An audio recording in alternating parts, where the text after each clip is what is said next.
what we're doing now is not sustainable. Like, that word is such bullshit. It's so rare that we're actually doing something that's good enough that is worth sustaining. We're still at that 80% of something is better than 100% of nothing. You know, we're still trying to get there. We're still creating. We're still learning.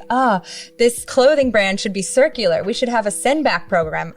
Okay, oh my gosh, this thing is made out of 20% virgin plastics. Like, we need to tell people that so they understand what they're buying and like the limitations of recycling. And oh my gosh, it's shedding these microfibers. We need to send out a filter, you know, so like we're not there yet. That was Kate Nelson, and you're listening to The Regenerative Journey. We acknowledge the traditional custodians of country throughout Australia and internationally, and their continuing connection to country, culture, community, land, sea and sky. And we pay our respects to elders past, present and emerging. G'day, I'm your host Charlie Arnott, an 8th generational Australian regenerative farmer. And in this podcast series, I'll be diving deep and exploring my guests' unique perspectives on the world so you can apply their experience and knowledge to cultivate your own transition to a more regenerative way of life.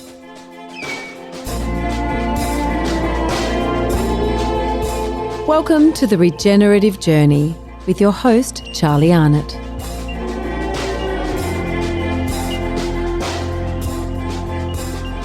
This week's episode is with Kate Nelson, aka the Plastic-Free Mermaid.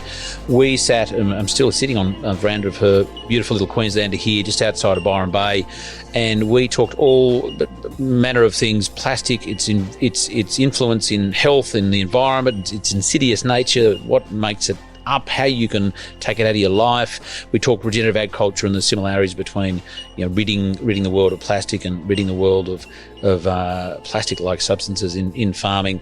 It was fascinating just to understand and dispel a lot of the myths around plastic as well. And just before we jump into the interview, I just want to let you know and remind you that Hamish Mackay and I will be down in South Australia with all those wonderful crow eaters down there at Barossa, the Barossa Valley, on the 3rd and 4th of May at the Alkena Wine Estate, there with Dan and Amelia and all those wonderful people.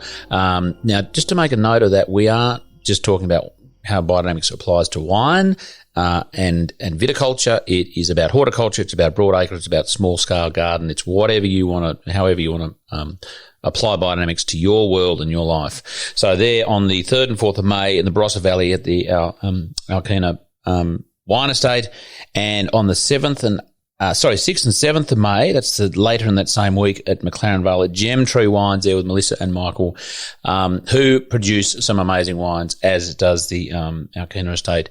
So just to reinforce that, you don't have to be a wine grower. You might want to be a grape eater, but not a wine grower or a winemaker to come to these courses down there in South Australia. They are open to everyone. So spread the news far and wide. We'd love to see you there. Tickets available on charliearnott.com.au. And get all the details and tickets there. Love to see you down in South Australia. Cannot wait to get down there, and haven't been there for a while, so looking forward to it. So I trust you enjoy as much as I did this wonderful, insightful and educational, most importantly, given she has a wonderful book called I Quit Plastics. Hope you enjoyed as much as I did. Kate Nelson. Kate Nelson. Hello. How are you? I'm so great. AKA Plastic-Free Mermaid. That's right. I notice you're not wearing your tail today because you wear a few. Tell us why we're so far from the ocean. Well, and where we are. We're out in Richmond Hill on Boat Harbour Road, which is about half hour from the ocean. Your Boat Harbour Road? Yeah, it used to be where all of the cedar was logged and then sent down the river to be sent back to Europe. We're getting a bit of wind there. I'm going to grab that sock. Oh, yeah. Okay. Get the sock. I reckon you get that one because... Oh, excuse me, listeners. How's that? That's great. Sound better? Much better. Yeah. If I get a bit of disturbance in mine, I'll do mine too. Okay. So back to it, your Boat Harbour Road. Yeah, so we're out in the country now. I'm country mermaid, trying my hand at being a custodian of a bit of land, and just doing what seems like one of the best things for our planet, just regenerating land and growing food and yeah, it's been lovely. Tell me, what are we looking at here? Because we've perched up here. Oliver has been amazing in setting us up here. He's actually pretty much built a table on the balcony to attach everything, and set us up amazingly well. Why are we here? What are we looking at? And what I try and do is plant my interviewees in a spot that's inspiring. I mean, clearly he's inspiring. Look at him down there. He's running around taking photos. That's right.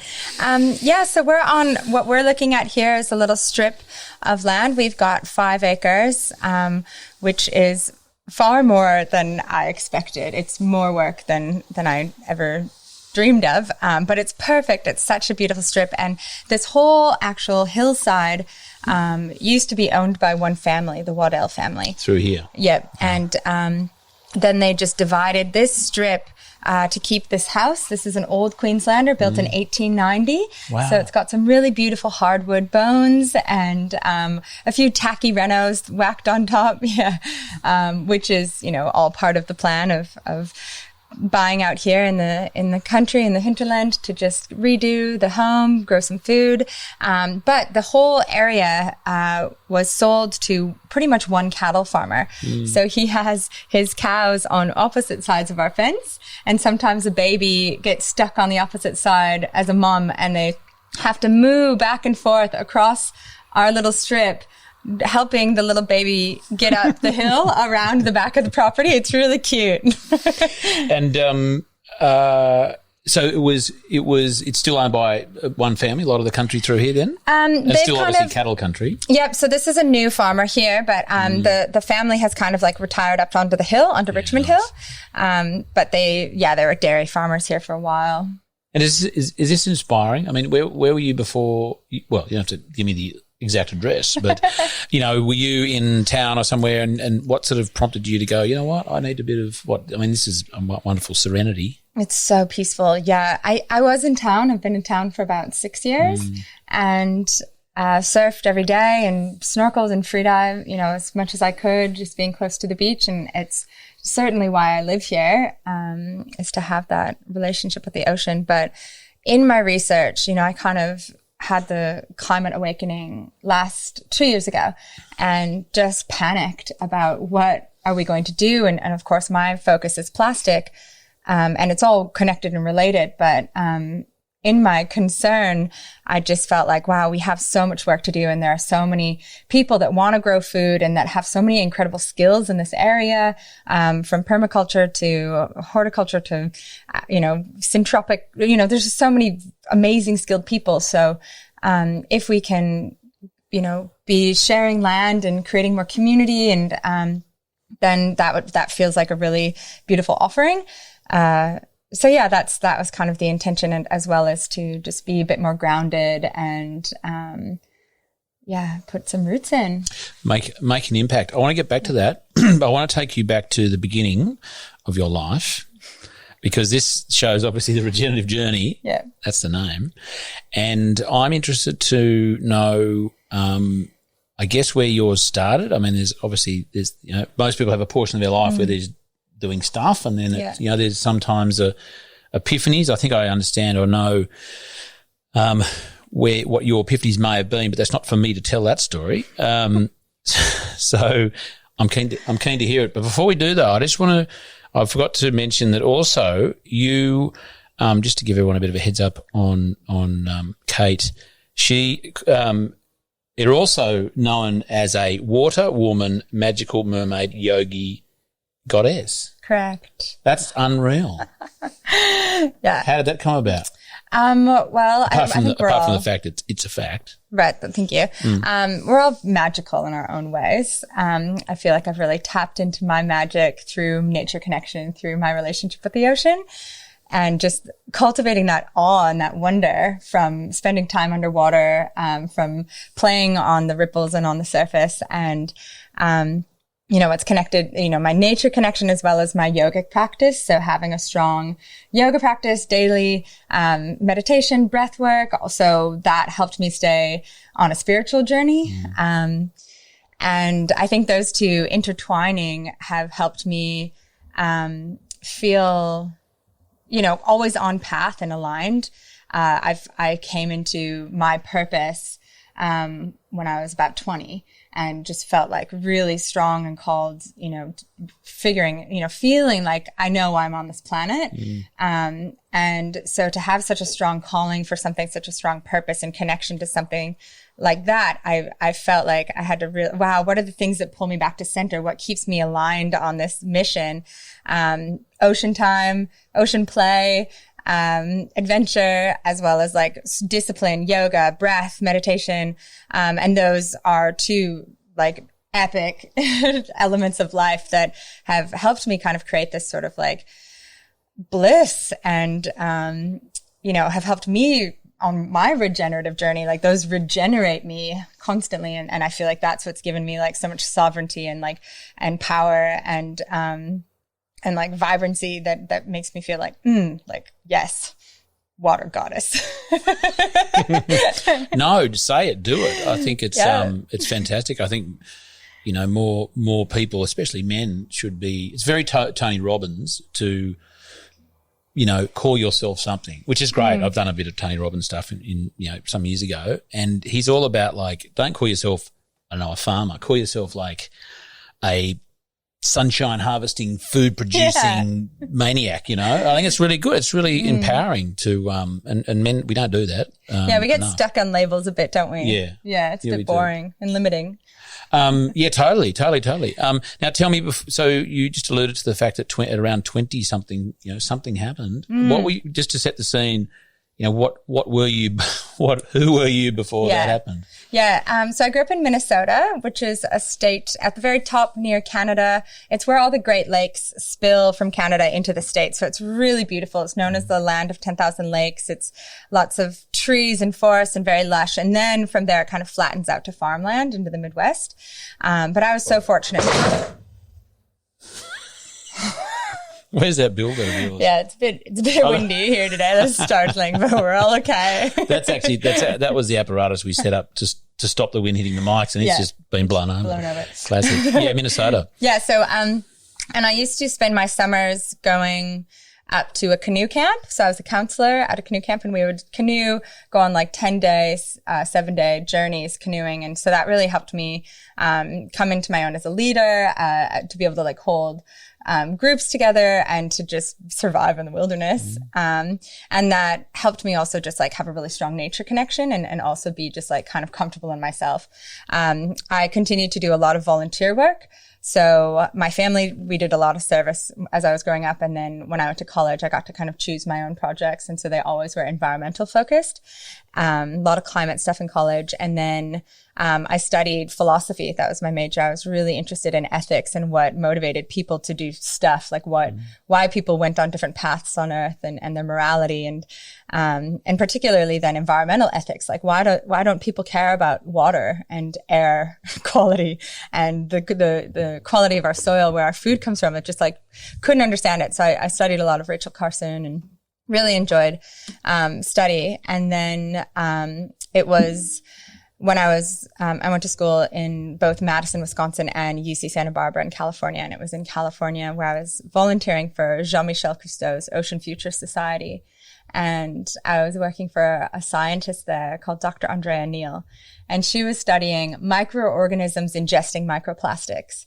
And I was there to like, save the dolphins and just have this beautiful ocean experience. And I was like, excuse me, what is this that you're studying? She was studying persistent organic pollutants that were kind of like floating in the ocean that we couldn't remove and that they were wreaking havoc. And she explained to me, well, to break it down simply, plastic doesn't biodegrade. It doesn't break down like a banana peel. It breaks up into tiny, millions of tiny pieces. And then those are mistaken for food by like the base of the food chain, these little,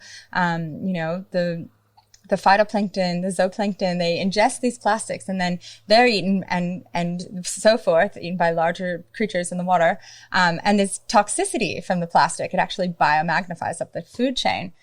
And I was just blown away. because I was in college, I was, going to parties and drinking out of red Solo cups and plastic water bottles at the gym and, all the plastic, you just. It was part of life. Had no idea. Yeah. So that was the moment I was like, oh my gosh, of all the things impacting the planet, like if this is one thing I can do, I don't need plastic. Like I don't need a water bottle. I don't need a cup. Like I can bring my own. So I just said, that's it. I quit. And that was how many, 10 years ago? A bit over now, was it? Bit over. That was about 12 years ago now. Yeah. And it's one thing to do that and say, I'm not going to use plastic myself and everything goes along with that in your life, but you've actually gone much further than that, haven't you? Mm. Like you're teaching the world how to do that, yeah? Pretty much. Trying. And this is where you can plug your book. Oh, yeah. Yeah, I did write a book. I've tried to create a lot of educational material. I mean, it's been such an organic journey. I've felt, how do I, first of all, me quitting alone was just hilarious because it was so socially awkward. I was just like so extreme and outspoken about it. And I had so much fun. And that's like, being a surfer and a free diver and a sailor. And, I already kind of had a reputation as a mermaid. And so then now that I was, I can't have plastic. I'm a mermaid. I'm allergic, so it just made it more fun.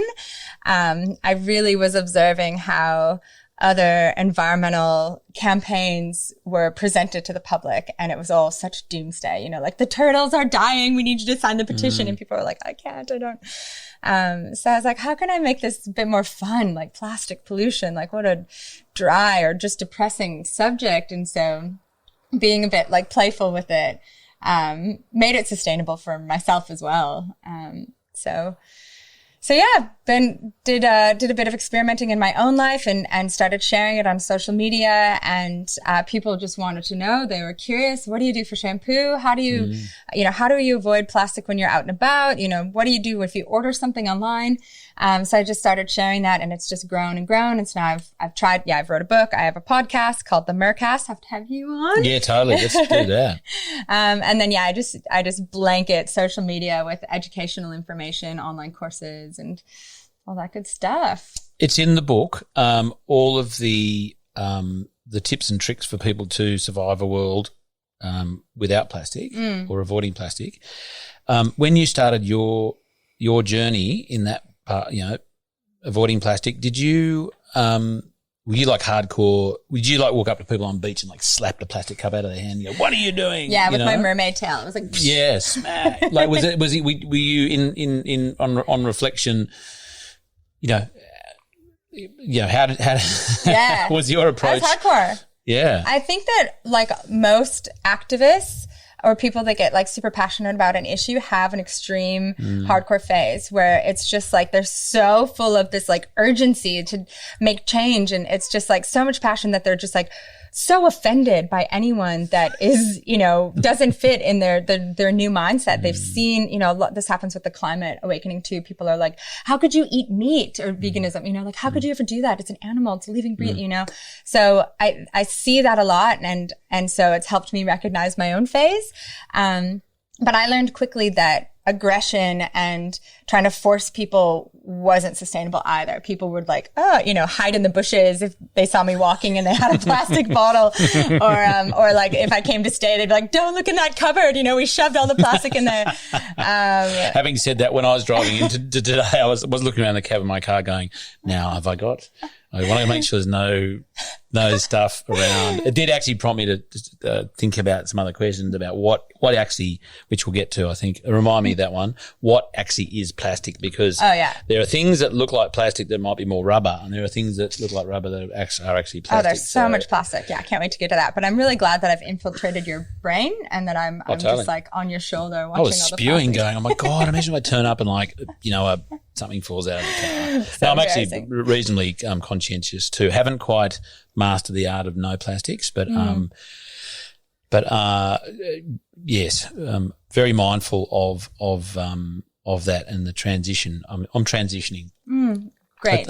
Happy. I might need some therapy around. Hope to support you. Around that one. Yeah. Now what was, I want to know more. So that was, 10 years ago, a bit over 10 years ago, no plastic. And, what were there times when, I guess there's an ongoing education part of that.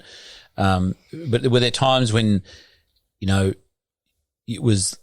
Did you lose sight of what you were trying to do, or was there times when you thought, you know, through online, you know, banter or having a go at you and, oh, is it worth it? You know, because when you step into that space, you are putting a reputation into the world, you know, and you are calling people out and you are setting a new example. You know, were there times when you thought, oh, I could probably just go and, I don't know, work at a marine park and scuba dive? No, I never ever questioned. I felt so strongly that there was such a lack of knowledge. And every time that I had the opportunity to educate someone to the point of their little awakening, which it's pretty quick, they were converted, and I would hear back, you know, I'd run into them again, or they would message me and say, I can't tell you how, you know, I've seen The Matrix. It's never been the same. And I so appreciate, and especially when we get to the health impacts of plastic, how people have felt so much healthier and safer, to have plastic out of their life. But, you know, there was definitely hard times. It was, you know, when I first started, I thought, okay, I'll quit single-use plastics. First, I was like, I quit all plastics. And then I was like, all right, I'm going to start with single-use plastics because, you know, we have so much plastic in our world. So I started with cups, bags, bottles, straws, and like takeaway containers. And that was a lot. Back then I was like, oh my goodness, I can't believe how much plastic is given to me without my consent on a daily basis. So I had to kind of just like get stronger about my communication. And if I was eating out, which was the most common place you'd encounter this stuff, just be very clear and polite, you know, because me being aggressive about that too was not making me any friends. Don't you know who I am? Yeah. I'm the plastic-free mermaid. No, I mean, I had no reputation then either. It was just, you know, just this girl ordering a smoothie and they're like, oh, please don't put it in a cup. You know, I try not to use plastic because of the ocean, like trying to shove in the elevator pitch in these like tiny little moments. So it was really cool to be so focused on something. And yet, the norm was so opposite, but people were open, you know, if with a smile and a bit of like, politeness always helped so much, just being friendly and open. So, socially, I was able to recruit a bunch of my girlfriends. And so they were all like, oh my gosh, yeah, we hate plastic too now. And so we started a nonprofit called Save the Mermaids. And so we would go to schools and businesses and we lobbied for Santa Barbara to ban the bag, which they did. So then I got a bit of taste of policy. And I think that is the only... The whole county did. Yep. LA, Santa Barbara, and then the state. So I worked on all of that legislation. Wow, and just to qualify, the banning the plastic bag in like supermarkets, that's sort of you get the bag when you get the groceries type stuff. Yeah, gas stations and but that was like when you ask, were there any moments when you really considered the career path of being the mermaid yogi goddess? That was the hard time is working so hard on this policy, feeling like, all right, this is the chance. We have to ban it. You know, like let's put a law in place. We have the science. We've converted our town, like enough people of influence to create sort of like, the social proof for this. Put it into law. Like, let's make this official. And we wrote the policy. It was passed finally after so much, like up against the big oil, who is like so, you know, well funded and the best lawyers out there to just fight every tiny little plastic policy. I'd love to see their argument. It's like, they say that plastic's really good. No, it's ingestible and they say that it's tasty. Yeah, and we actually gave a lobbyist a plastic sandwich and said, "You eat it." He didn't. But they say that... That'll learn him. Yeah, they say that paper bags are just as bad for the environment. Okay. Which, you know, there's a point there that, you know, deforestation, you know, here we are out planting trees. So, but there's so many ways around that, you know, bringing your own bag, using recycled paper for bags. So it's just very nuanced. So I was like, oh my gosh, this is a lot. But we banned plastic bags, and then they came out with thicker reusable bags. Which is what they've done here. Exactly. So when I moved here to Australia, I was a part of a lot of conversations with Boomerang Alliance in Sydney, meeting with the environment minister and different politicians being like, don't do what California did. Like, you have to have a more expansive ban, like include thickness, be specific. So that's how they got around it. It says, oh, no, this isn't plastic bag. It's reusable. It's thicker. So it didn't qualify in they actually specified the thickness for the single-use plastic bags that were banned. And so they made it a little bit thicker and put reusable on it. So yeah. Sounds familiar, huh? Wow. Look, we have seen that, absolutely, and it's just a bypass, isn't it, really? Yeah. Just a sidestep. Yeah. So that's where I kind of pivoted. I was like, okay, policy is the way. Really excited about it, learning a lot. And then I thought, man, we kind of have to build more of a social movement here. And in my opinion, I felt like, okay, I need to educate the masses so that we can kind of bring more awareness to this issue. We've got the scientists. I can just like continue to elevate their research. So I actually took a job as marketing director for one of the first activewear brands that was recycling plastic bottles into leggings. Cool. Can you say who that was? It was Tiki out of LA. Are they here in Australia? Can we get them? Do they do a fashionable men's range? Men did wear them. We had a few bell bottoms. Cool, that really? I actually did a little tour through Australia, and we got a bunch of footage like surfing, like everybody was surfing in the bell bottoms. They're great. Yeah, nice. Yeah. So that was so you went, I'm going to go right to the core of this and actually help guide a company do the right thing. Yeah. Good for you. And I was also interested in, I've had Save the Mermaids nonprofit. We did a lot of education. People were on board, but they weren't willing to make change. So how do I, take a product that people already think is hot, like women are already like clawing after these amazing leggings, and turn people into environmentalists purely through their purchase that they already want. So it was really interesting to kind of help educate them. Hey, do you know that you've recycled, 30 bottles with this pair of pants? And they're like, oh. So then it wasn't just like, literally made of plastic, a recycled plastic in a lycra type. Yeah. Which, when we talk about the types of plastic, how much time do you have in a little pitch? There was also virgin plastic that was put into that, which I wasn't aware of. So my understanding of manufacturing with plastic and recycled plastic grew in that space. And eventually I just felt a little bit out of alignment. There's just a little bit of like greenwashing that, I just felt like, what I'm able to communicate to customers wasn't the best sales pitch, so, but it was incredible in terms of like creating this sort of, brand identity that was synonymous with environmentalism and loving the earth and giving back and recycling, in a tangible way. Many people, identify as environmentalists purely because they've got the the recycling bin and they participate in that, but they don't know where it goes. Keep cup. They've got a cup. So that's a new one. But originally, they just were like, I recycle, therefore and it actually influenced how they voted and how they participated in society, which is amazing.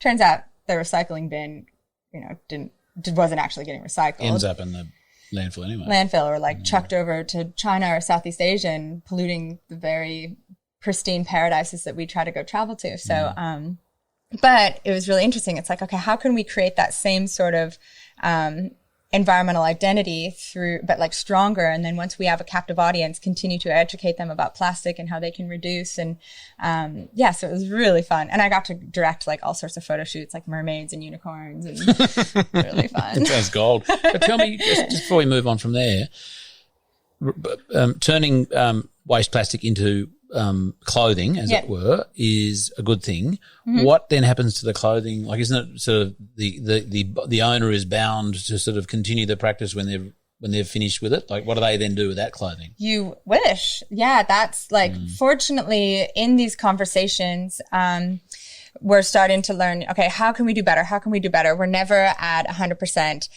Even myself, I'm never at 100% either. I think there's this beautiful quote, we don't need one perfect environmentalist. We need 100 imperfect environmentalists. We need everybody just doing their part. So 80% of something's better than 100% of nothing. Yeah, Kind exactly. of, Yeah, totally. Like I'd rather, I think sometimes people get intimidated by my being so extreme. I don't use any plastic. And I'm like, no, we all start somewhere, like you don't have to be plastic free overnight. It's a journey. So working at this company was part of my journey. I learned, I was able to apply some of my experimental marketing techniques and learn a lot about communication and education, and also learn about plastic production and how to legitimately recycle plastic bottles into clothing and learning beyond that. Okay, I wish this was a circular brand. I wish we had to send back, once your pants don't, they deteriorate and they are see-through now or whatever, send them back and we'll recycle that fabric, which we're starting to see now, but only recently in the past year have I really seen that as a thing, which is epic. Or sending people with like some sort of filter for their washing machine so that when they wash their clothes, this was the real reason I had to leave, is any plastic fibers or any plastic clothing shed these microfibers, and that just washes out into our oceans. Like our water treatment plants aren't sophisticated enough to filter out those microscopic fibers. So, there was a few things where it's like, is it really that responsible? We're talking about recycling, but we're sending people these plastic pants. It's almost just delaying the entry into the environment in a way. Totally. Isn't it? I guess if they're getting thin, well, there's something that's not there anymore. It's gone somewhere. Just on that one, some years ago, I did some work with, and sort of continue to, in some level, subtle energy, and there's sort of environmental aspects to that and sort of human species aspects to it. But one is the impact of plastic on the body as an energetic type of thing, that it actually, not being a natural product, can block our auric fields basically, and that can sort of interfere. Is that something you've dabbled with? Yeah. Absolutely. It's not my main message point. I have so much more to say about plastic, but absolutely that's something that I personally like to touch: wood and metal and ceramic and dirt. And that's a part of living here now too, is having my hands more in the dirt, walking barefoot, having that connection to earth. I think I've been meaning to, I was actually supposed to get my blood tested last year by one of the nonprofits I work with in the UK, to see how much plastic is in my body. They did an experiment with a mother and a daughter, and they didn't use plastic for a while. They had low amount of plastic in their blood, and then they just ate everything with plastic, and it was just like spiked. So that's scientific. That's just particles and things that they can find in our blood. So imagine, energetically, this synthetic, this not just synthetic, but indestructible material that we touch, we live in, it's incredible how foreign this material is and how ubiquitous it is. So I absolutely think that we're blocking ourselves and, kind of putting ourselves in little plastic packets, and preventing our own evolution. Well, literally, if we're slipping on a polyester top or those stretchy, I guess lycra is a form of, is lycra a form of plastic? I guess it is. It's not really natural. Absolutely we are, aren't we? We're just like the tomatoes in the shop. Yeah. In a plastic bed, polyester sheets, curtains, carpet, paint on the wall. Like we're kind of in these like sterile environments that are preventing us from this nature connection, which is, it's a barrier, yeah. Oh, like we are nature. Like why are we enclosed and kept away from that? And even like artificial air being pumped around our homes and carpets. Yeah. So we've steered off the life history there for a minute, which is fine. While we're on the health, let's talk about health of plastic, because I think and some stats, it would be lovely, and let's jump into the microplastics, because they're insidious. Yeah. So can you just sort of scare the crap out of our listeners? Of course. I think that's what they're here for. That's what I love. Yeah. Well, I do, but can I ask you a question? Whose show is this? This is Yes, of course But you can. I'm really curious to hear about your insights and intuition about plastic and how it blocks our energy. Well, again, what I learnt was that we have 7 auric fields in our body. We've got the kundalini, and then we've got our sort of a skin one, and then we have one out, and there's 7, and then the 7th is the universal one, basically. So when we have non-natural products on us, it interferes with that energetically. Even just that static, the static you get, that's a sort of a reasonably scientifically, understandable type of phenomena. But there's just our body's need, or its natural state, to have these fields of energy which radiate from our center, our kundalini, out. And when we're wrapping that in plastic, whether it's a skin layer or it's a big puffer jacket and it's sort of out in that sort of, I just can't remember the name of that next one. It's basically, and then there's your sort of flight zone one, and then it goes out. Then that is very subtly, and this is the whole world of subtle energy, it is very subtly but profoundly interfering with our normal bodily function. Yeah. And, again, like a lot of these sort of things, like microplastics just moving around our bodies and things, it's not as though you go, oh, there it is, it's on my hand or whatever. You don't see it, and then it's insidious. But it's and the sad thing is it's quite normal now. Like everyone, most people have plastic type things. They slip on their whatevers. And the majority of clothing contains plastic these days. Yeah, totally. And the other thing that I was thinking about when you were talking about that is like, our microbiome, we are what, 2/3 or 3/4 microbiology, like 90-something% bacteria. is not us. Yeah, like our skin, our gut, our mouth, is just crawling with these tiny bacteria and different things, and that is like essential to our health and just our integrity as a human being. And, not only are we putting plastic clothes, which would just be like abrasive and just so unnatural, but also like lotions and fragrances and makeups and all these different things that also contain plastics. Like it is so rare to find any of those products I just named that don't have some plastic in it. So just on that one, so lotion, so this is for the chicks, because I don't know many guys that lotion up. But if you do, you go. No, I do it. I do, clearly for my complexion. But say lotion in a plastic bottle, it sits there for 6 months on a shelf. You go on your skin. Is the plastic being released from inside the bottle? 100%.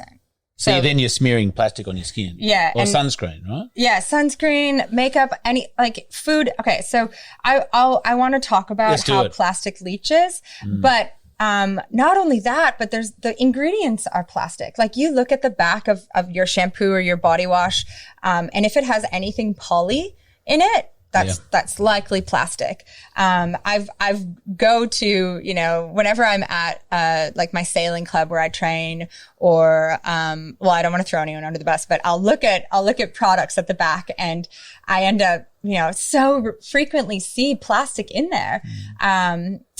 Parabens, fragrance is a kind of a catch-all. Like a lot of the times companies don't actually have to list all the ingredients because they're patent protected. So they want to protect their recipe. And so they just say blanket fragrance, which is always, synthetic and not good for us. But that's what lingers on the skin. If you smell, the other day I went for a surf and I smelled this guy's hair from like 100 meters away. His hair. And he like, how'd you know it was his hair? Well, cause like he was kind of like flicking it around and, it was like herbal essences. No, but I could smell it and I was like, oh my gosh, he must use like no judgment, but just like a cheap shampoo that's full of fragrance that's just lingering. And I was like, oh, the ocean. So we have to be worried about the ingredients that are in these products. That's why it's so excellent that there are so many natural, organic, even better homemade things that we can make, which are all in my book. Totally get the book. I Quit Plastics. No, but it's true. Like if you can go to your farmer's market or your local market and buy, a balm made by some epic herbalist that is just like their passion to just whip up these little things. Those are the best. Joel Orchard has a beard balm. He gave me a jar the other day. Joel? Great. Balmy. It's just, it's from beeswax and, excuse me, Joel, you told me what was in it the other day, but coconut coriander oil or something. Yeah, maybe, but it was some oil, it's some epic. carrier. Yeah. Like it's been so fun. Like this whole journey, like I did not grow up in a field of lavender, like gathering flowers and like, making wreaths and making bread. Like I grew up with like eating Doritos and like chips and like, drinking Coke and just plastic food, which, God bless my parents, but they thought they read the marketing claims on the packages that said, fortified with, whatever fiber or just kind of like bullshit marketing, greenwashing or vegan washing or whatever these marketing claims. Anyways, and so I've had to teach myself how to care to make my own deodorant. I've had to been like, well, there's literally no other option. So deodorant used to have aluminium, Yes. and just all sorts of crazy stuff. If you really look into the ingredients on some, like a lot of these common products that we just like go to the shops and buy, trusting because it's a brand name we recognize or because it's on the shelf in the supermarket that it's safe for us, we're wrong. So a lot, and these chemicals are innocent until proven guilty. Like the US has had the same, like chemical bans in place for like 80 years and they haven't updated it. It's ridiculous, so and even my experience with policy, it's hard to get stuff banned. So you have to worry about the ingredients in the actual products. Yeah. What's been made. What you're putting on your skin or in your hair or wherever else those products are going, And then you have to worry about the packaging it's in, which is how are we doing sound-wise? Do you need a fluffy? I don't know. Do you want me to kind of sit like that? No, I think yours is okay. I'm just going to try this. So excuse me, people. I'm going to try and turn off my mic for a second. Why don't you keep chatting? Oh, yeah, okay. So the packaging this is where, like, I kind of had a few plastic awakenings. First, I realized that it doesn't break down and it was polluting our oceans and killing the whales and the fish. And then I learned that it's actually harmful to humans. We don't process it in our bodies. Of course, the environment doesn't process it. Like, how would we? And it actually gets into our systems as well as the planet and the ocean creatures and all the creatures in a couple of ways. So it flakes. So it deteriorates. We know that it breaks up. So it doesn't break down like something organic matter, but over time it does degrade. It just, we've all put something in perishes. Yeah. We've all seen plastic melt on the fire or on the stove accidentally, or we've seen a tarp that's been out in the sun for too long start to flake, or maybe a beach plastic that has been in the sun in the ocean that's like become brittle. So and unfortunately, it doesn't just like break down into dirt; it breaks down into these microscopic particles. So there's the way it degrades in the environment, in the elements. Then there's also just daily use. So say we had like a chip packet. Every time you open it, it releases these little particles. It's not stable. You take a plastic bottle, lid on and off. That motion is releasing little particles into the air, tiny that you can't see. And this stuff is buoyant. Like, we've all seen plastic float. We know that it's just like hovering in the air and then it settles into dust or it goes into the water or into the chips. Rustling your carpet, your poly carpet, rustling your curtains, opening the curtains, wearing clothing, all of these things, the movement of it, you think about in the washing machine, the polyester clothing, it's being jostled about. That's what causes those microfibers to become loose, be jostled loose. Same thing with any sort of plastic. If it's moving, it's like, rubbing up against itself and it sheds. Releasing. So we can inhale that. There's a lot of plastic in the air, especially if you have a lot of plastic in your house or at your workplace, even at like stop signs, or red lights. There's a lot of tire plastic, like tire particles. So is that plastic or rubber? I mean, I guess I think it's rubber, but is that the same thing? So it depends. There's synthetic rubbers. If it's truly from a rubber tree, great, but it's really hard. Rarely do we get specification whether it's naturally derived or petrochemical based. So that's another thing about like my education. It's like driving transparency, you know, ask more questions, demand the truth. Because, you know, there's so much greenwashing out there and people that are manufacturing things just trust that rubber's rubber. And so they're like, yeah, it's rubber. And they don't, natural. They haven't asked. And they might be using a synthetic rubber because it was cheaper to manufacture. So it floats so we can inhale it. We can ingest it through drinking the water that has the flakes in it or, you know. So drinking water out of a plastic bottle, you are guaranteed to be ingesting plastic. Yeah. So you've heard the statistic that we eat a credit card, the size of a credit card worth of plastics a week. So, a week? Yeah, a week. I was going to say, is it a year? We probably eat less, but that's a week on average. So some people are probably eating more if they have a lot of plastic in their life. In a week? I know. Where's it going? Is it staying there, or are we pooing it out or weeing it out? That's hard to tell. So scientists are studying that frantically, and a great resource. Bag's not being that scientist.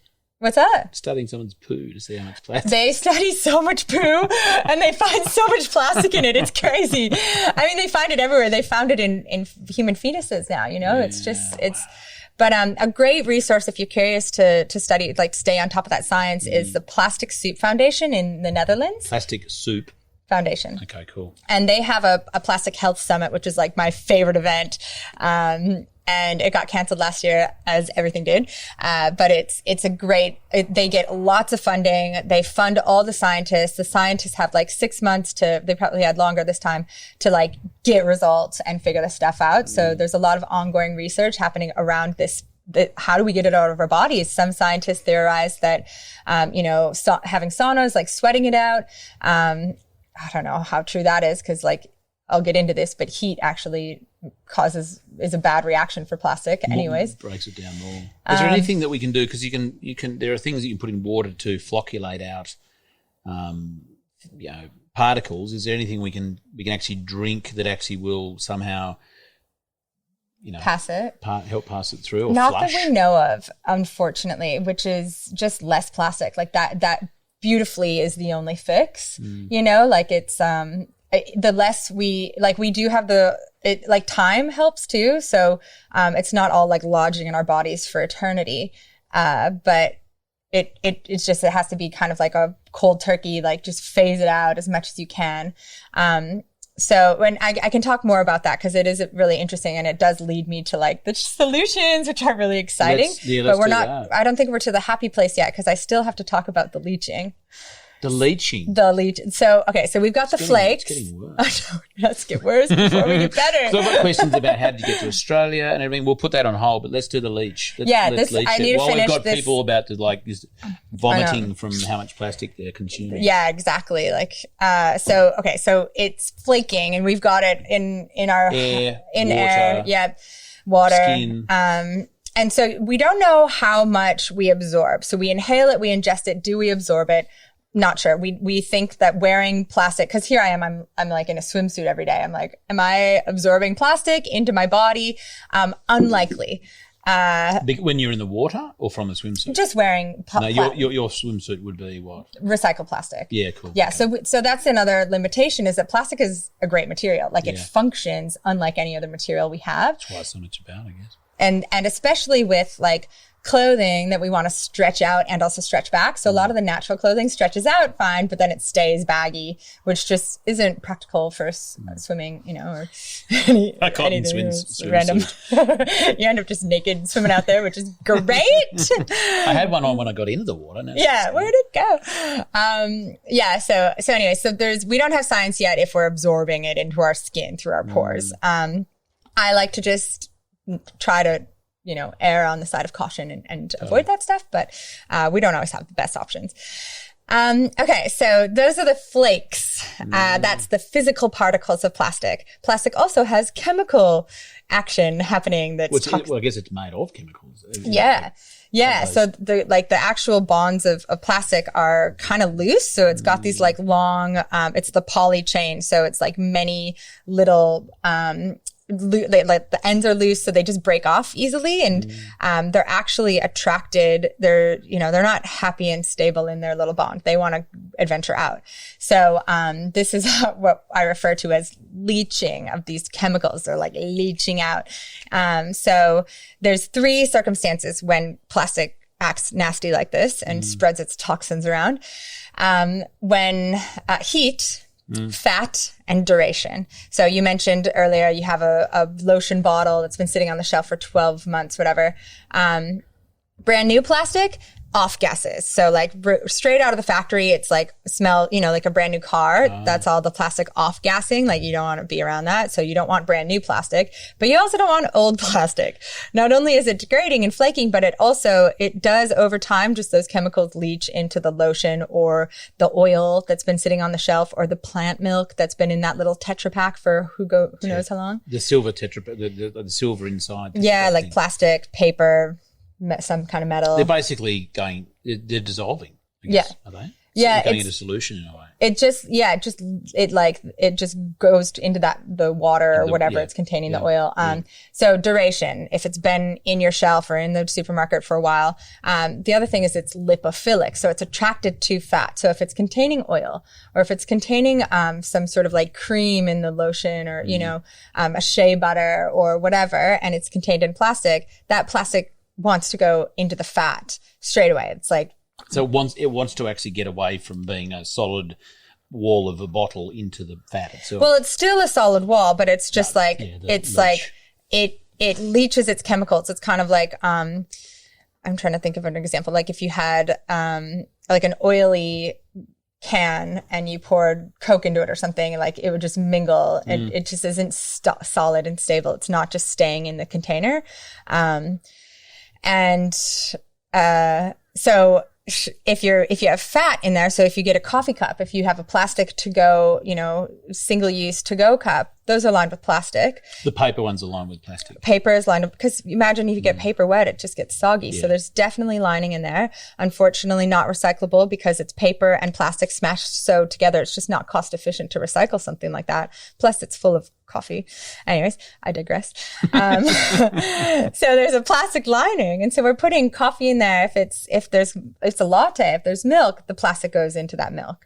We drink it. And it's hot. Well, and it's hot. Yeah. So that's the third one. It's hot. So imagine all this takeaway. Everybody's getting like Uber Eats and all this like plastic food delivered in these plastic boxes. It's hot. It's greasy. It's seeping straight into their food. They're just eating this toxic bowl of estrogen. So that's how it acts in our body. So not only is it getting in there all these different ways, it's affecting our endocrine system and our reproductive system. Pseudo-estrogen, like soybean. Well, that's, I think, more like phytoestrogen. I think that's a plant-based. Phyto, you might be right. But so like sometimes those are okay for us. But yeah, like a synthetic estrogen is just like we have so many. I mean, isn't it fascinating that how does it even happen? Like estrogen is a naturally made occurring hormone in our body, and lo and behold, a plastic bottle can have estrogen in it. Like, why is that even a thing? It's how did that even crazy. Happen? I mean, I don't know, just freak accident. Like another reason for us to avoid, like prevent us from contacting this foreign thing that's affecting us energetically, physically, emotionally, all sexually, all these things. It's like, whoa, get this out of my life. But, it's like, I was so glad I made the decision because I was like, oh my gosh, this stuff is so nasty. Okay, so it acts like estrogen. It's so crazy. I actually read this really great book. It's called Estrogeneration, and it's by this scientist and doctor from actually Minnesota. And he sent me the book a couple years ago, or probably 4 years ago now. And it's incredible. It's like his top 10 ill reproductive list, and it's just 10 chemicals that we come into contact on a daily basis that are estrogenic. And he lists phytoestrogens like soy, and he lists mold is also an estrogenic. Red food dye. So like there's red, anytime you look on a packet and it has red dye, like apparently it's in 40% of products in the supermarket. Like it's crazy. Salmon, meat. It'd be there as a number, would it? Yeah. Red dye 40 or red dye. I can't remember the specific two. It'd be easy to Google if anybody wants to look it up. But it's not good. I think it's in here. No, it asks like estrogen. So the parabens, so the fragrance, phthalates, which is another kind of plastic that is basically like there's like hard plastic, which is like the base plastic, like I'm a bucket. And then you can add phthalates to it and now your bucket's clear or like red or like flimsy, like phthalates are like the characteristics you add in. Yeah, so it's just great. I was like, it's a lot. It's huge. So like what does that so do? much info. What does it do to a person? Like the estrogen from plastic, which in itself is just crazy that even happens. But once someone ingests that or it's on their skin, or like what's happening to the body? So basically, we've got hormone receptors all throughout our body. So like if we're hungry, we get that hormone. And then we have more for our sex hormones. So we have more estrogen receptors. So if we drink the coffee in a plastic cup and it travels through our body, it's going to ding the estrogen receptor. Yep. That it kind of like, to sum it up, I mean, it's so nuanced and there's so much research on this. So it's hard to ever get a scientist to nail down like what happens without, having to read their entire, which is legit. We should. Yeah. But basically, it tells our body kind of like we're pregnant. So male or female, everyone in between, it is a growth it's a growth response. So they've connected it to obesity, cancers, heart disease, as well as ADHD, developmental disorders. Infertility, yeah. Yeah. So it's a sex hormone. So the body's going, I'm already pregnant. I don't want to get pregnant now. Yeah. It's just like put on weight. So we see men develop man boobs. Yeah. There's a lot of research around this genitals and like the changing in there and the shortening of male genitalia. So and it also passes on to our offspring as well. So it doesn't just stay with us. We can pass on these sort of like reproductive diseases or disorders. We can pass on infertility if we actually are able to.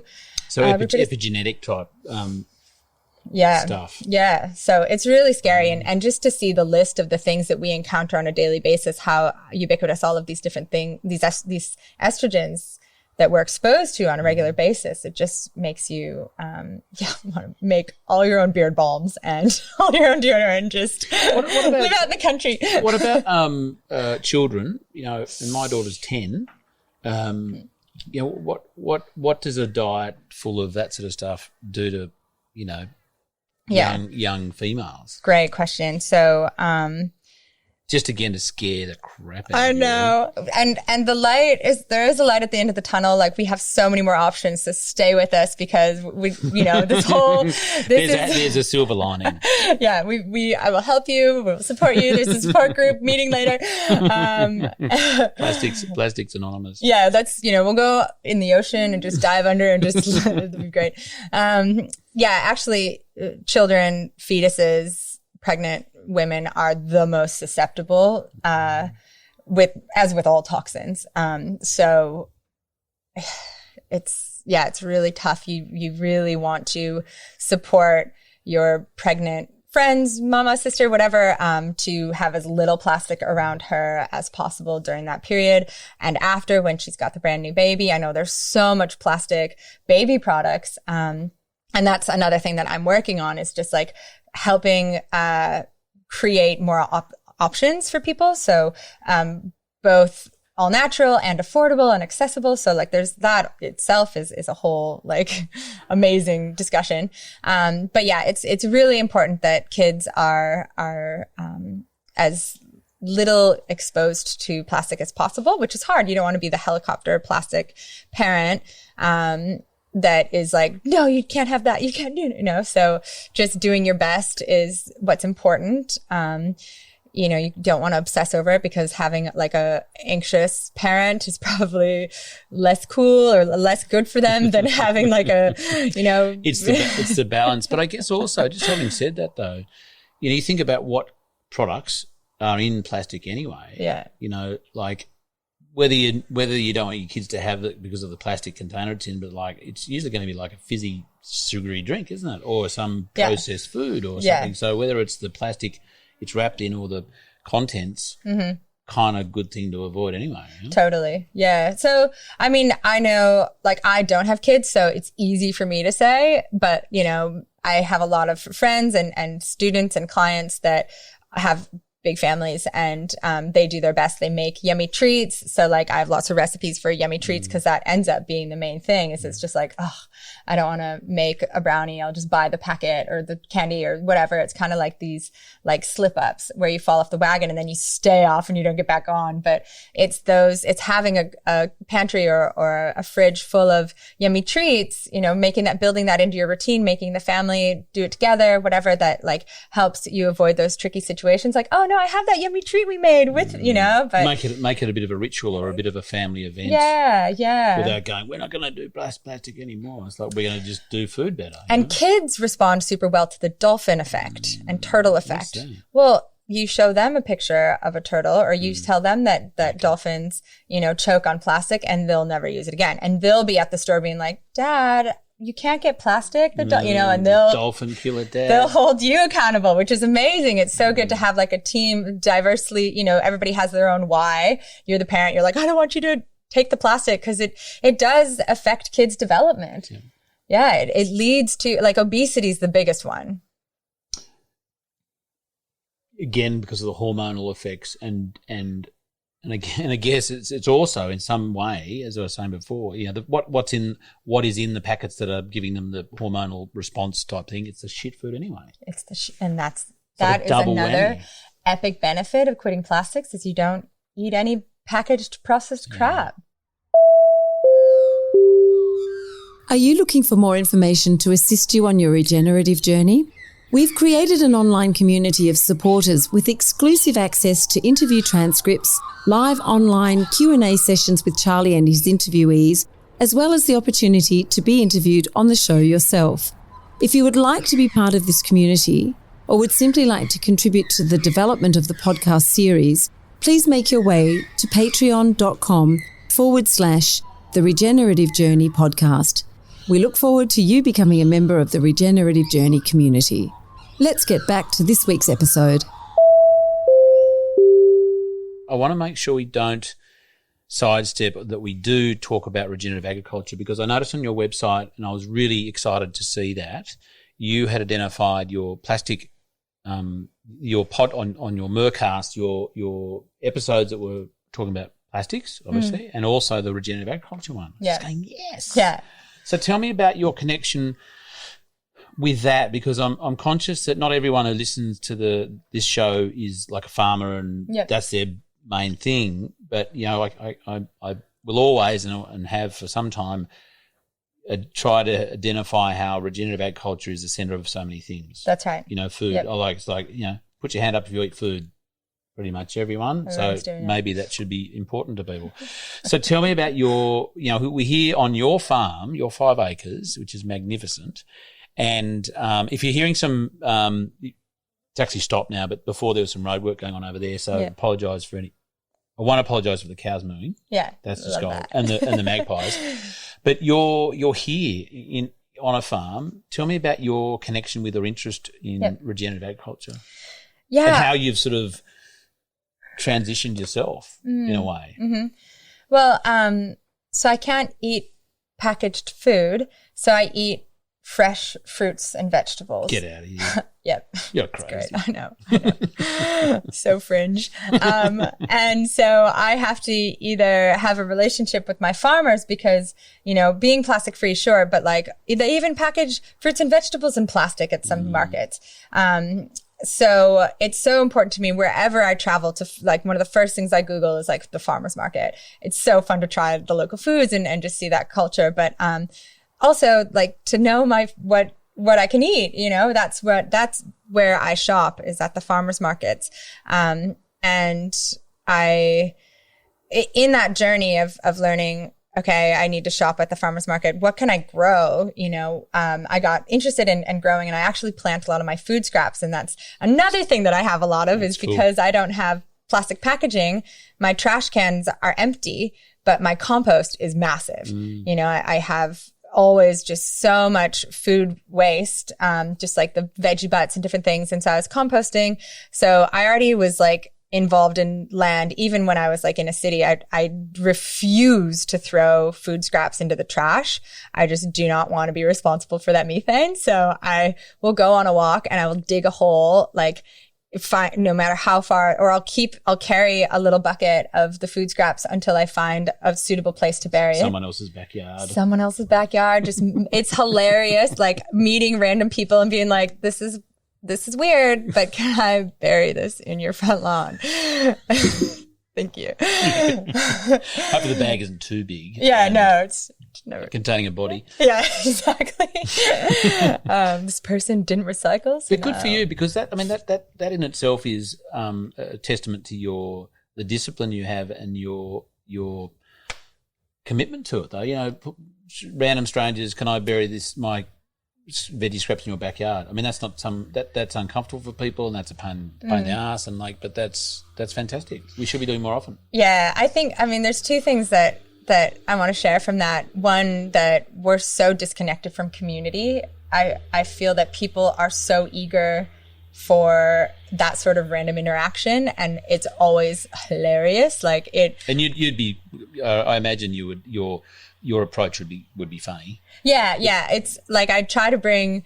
I just am a naturally like happy, joyful person, and so when I find myself with a pile of food scraps, I'm like, what am I going to do with this? Like, what are my options? And yeah, like, you know, most people would probably just throw it away. But, you know, the second thing I want to mention is that what we're doing now is not sustainable. Like that word is such bullshit, because there's nothing, it's so rare. Like it's so rare that we're actually doing something that's good enough that is worth sustaining. We're still at that 80% of something is better than 100% of nothing. You know, we're still trying to get there. We're still creating, we're still learning, this clothing brand should be circular. We should have a send back program. Okay. Oh my gosh, this thing is made out of 20% virgin plastics. Like we need to tell people that so they understand what they're buying and like the limitations of recycling. And oh my gosh, it's shedding these microfibers. We need to send out a filter, you know, so like we're not there yet. So, we're not at a point where what we are doing is good to sustain, because we're actually still we don't want to sustain crap. Do we? Yeah, exactly. We want to sustain high standard recycling, repurposing, everything. That's what we want to sustain, having regenerated it to that point. And there's a few things. Yeah. So like, and that's what I mean. Like we're pioneering that stuff. Like we're out here experimenting, and we get to be playful and silly and weird and mess up too, you know, make mistakes and be weird and ask random people. And sometimes they say no and they're like, that's so weird, you know, or, but I feel that that's what, makes my lifestyle fun and interesting, and this like adventure of life is because there's no right way to do this stuff. We actually have to invent it, and that feels really fun. It's like this wild west of environmental, you know, like coming back to nature, like reconnecting to our wild, you know, it's beautiful. But there are a few things that we're coming across that are worth sustaining, you know, circular economy, regenerative agriculture. Like that's where I fell in love with regenerative agriculture, because I was like, oh, fuck. Like, can I swear? I'm sorry. You just did. It's fine. I just did. Okay. Oh, darn. The climate, you know. We're so not going to take that out. Fuck. I just said it. Oh, no, I just said it too. Oops. Yeah. So just learning like how saturated our atmosphere is with greenhouse gases, and just being like, oh my goodness. Like, yeah, plastics, but whoa, climate. And trying to, that's why I started my podcast. I was like, I don't understand this issue well enough to debate, you know, my Republican family members and really advocate for the Green New Deal and really discuss the solutions. They're like, you know, probably on their way out and not really caring anymore. But, you know, I was like, oh man, I'm an environmentalist. This is my life. This is my career. And if I don't understand this well enough to discuss the solutions and to really believe in them and know what the path is, I bet a lot of people don't. So I started the Mercast, and I've interviewed like all my favorite plastic people, and that list continues to grow, and it's such a fun project. But I also interviewed a lot of climate solution, you know, legends, people that were just knowledgeable about the issue, to help me kind of tackle my own fear and understand the solutions. And regenerative agriculture was incredible. Like I've learned so much, and I can't wait to have our conversation as well, because it's something that, you know, that inspired me to become a custodian of a little bit of land. And there's so much that I want to do here, and grow food and share with the community, and plant trees. And, you know, it's just, it's beautiful. And these things go hand in hand, don't they? Like regenerative ag, in terms of a solution to lots of things, human health crisis, one of the solutions, you know, pulling carbon back out of the atmosphere, reducing the amount that's being emitted because you're just not burning the diesel and using the chemicals and all those sort of things. So it's really that goes hand in hand with what you're doing, which is another environmental, you know, plight. And, you know, I think it was something that was obviously going to happen at some point, because they're so, for you, I imagine, because they're so interrelated. You know, I mean, plastics are so petrochemicals. So you know, they didn't come out of the universe. Well, it did once upon a time, but they are. Let's just take it back to what is plastic. Plastic is petrochemical type substances. So they're oil. Yeah. So we've turned a natural substance, which is what oil is. It's just a long way down and very old, and we have dead dinosaurs, marine life, all sorts of stuff. Don't feel guilty. And turn that into something that was natural and is very unnatural now. And that in itself, to me, is like fascinating, because humans have the power and call it science, or the ability to do that, which is really scary. I mean, you know, this sort of steps into the talk about, you know, agricultural chemicals. Same thing. Petrochemicals turn into ridiculous, filthy things that are, you know, DDT. I mean, glyphosate. Like it's we studied a lot of that in college, in philosophy, when I studied philosophy, and we studied environmental ethics, and Rachel Carson, you know, Silent Spring, and the impact of what we're doing here does not stay right here. It spreads out to all the surrounding ecosystems, and we're just in a big interconnected ecosystem on this planet. And I think that foundation of understanding helped me really see why plastic was its own sort of like toxic, you know, I don't even know what to terror. But yeah, what was the question? What am I talking about right now? Ag, plastic, petrochemicals, ag chemicals. Another crazy thing is the amount of plastic used in agriculture. You know, when we moved here, we were pulling up plastic just out in this like field. We still find plastic. Chemical drum, like 20-litre chemical drums, or like the like tarping, the spreading out of tarps to prevent weed growth. Okay, weed matting and tarps matting. And that sort of stuff. Yeah, so lots of that. I've lived on a couple regenerative farms or organic farms, just to like learn more and just immerse myself in the amazing humans that are attracted to that sort of thing. So cool. And there was so much plastic there too. And I was like, no, like, can't we use Hessian? Okay, plastic on the organic farms. They're like, how else in are the we going to production of food? Yeah. Okay. Yeah. And I did a few like, you know, audits and we tried to work. It was so fun. We tried to workshop through like, what can we use instead? And we tried Hessian, and it just like would compost, you know, it wouldn't really last. And it's like, man, okay, here again, plastic is serving its purpose. It's the most durable, weather resistant, you know, strong material out there. And that's what it was invented to do. That's why we altered something so natural into something so unnatural, so that it wouldn't biodegrade, so that it would stay there. I mean, it was first really brought to the market in World War II when the soldiers were like, you know, they used it in helmets, in gear, so that it was lighter but still durable. And because, you know, a generalization, but all the men were off at war, the women were at home raising the families, they had to enter the workplace, or the workforce. And so they brought plastic there as well. And they were like, TV dinners, you know, disposable plates and cutlery, just wipe it into the trash can. And it was like godsend, you know, it was this material that was just saving America and strong, the other durable, light. disposable, colourful. And then the trash can was filling up. So the big oil, actually, big plastic, that industry was like, what do? They invented the recycling bin. They didn't invest in the infrastructure to help that evolve. So recycling doesn't work. We should still do it because there's a percentage that does get recycled. And I can talk more about how to recycle properly. But the truth is that they just needed another can in the kitchen to be able to, fill a second vessel up before the trash truck came in. It all went to the same one. Yeah. And the Second World War's got a lot to answer for, because that's where the use of a lot of the chemicals that were chemicals of warfare were going, what are we going to do with all this stuff, And then organophosphates were turned into, they go, hang on, we can actually kill people, and hang on, we can kill plants with this stuff. And then all the other variations on that took off. Oh, man. You know what? There was 50, what was it? No, 100 barrels of oil of DDT discovered leaking off the coast of Los Angeles recently, last month. In the ocean. Just dumped. Like, it was banned. I can't remember when it was banned. I think it was banned like maybe 50 years ago or something. Yeah, I was going to say 60s. Probably. Yeah, true. Yeah. And so once it got banned, the chemical company that was like making a killing off this like pesticide didn't know where to go with it. And so they just took it out to sea and they dumped it. And it's now leaking all over Catalina Island, and it's been leaking for the past 50 years. I know.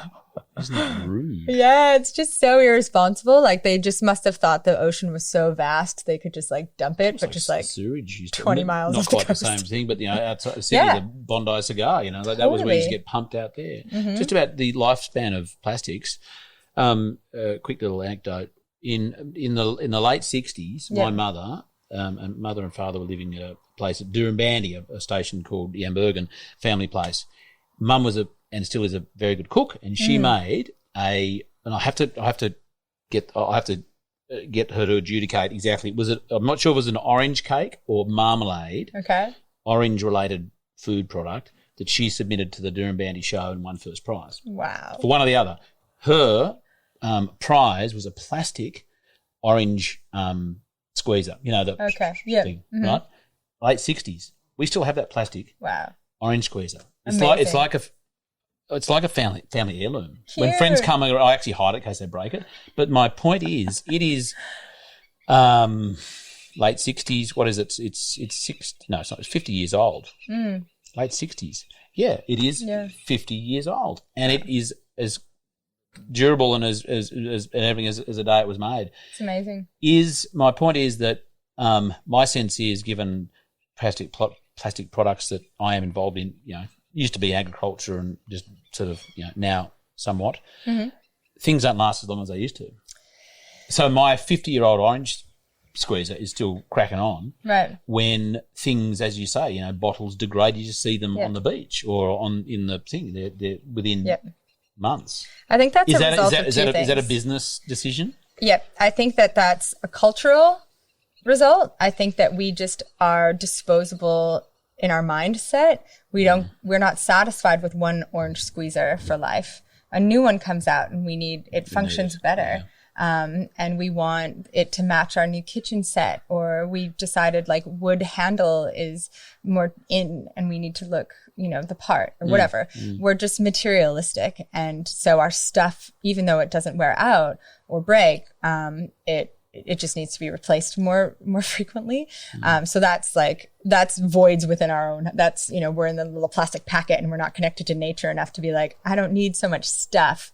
We have all these voids to fill and we fill them with stuff and external, we're always reaching, whether it's for like alcohol or drugs or sex or thrills or stuff, shopping. Trying to fill a need or a gap or a instead of more. So that's one element, and then I think that stuff as a result, stuff is just poorly made these days. So it's just a business decision for sure that we don't need to invest in like the best mold or the best plastic. In fact, a lot of the time they are designed to break so that they have to be replaced to hold on to that customer base.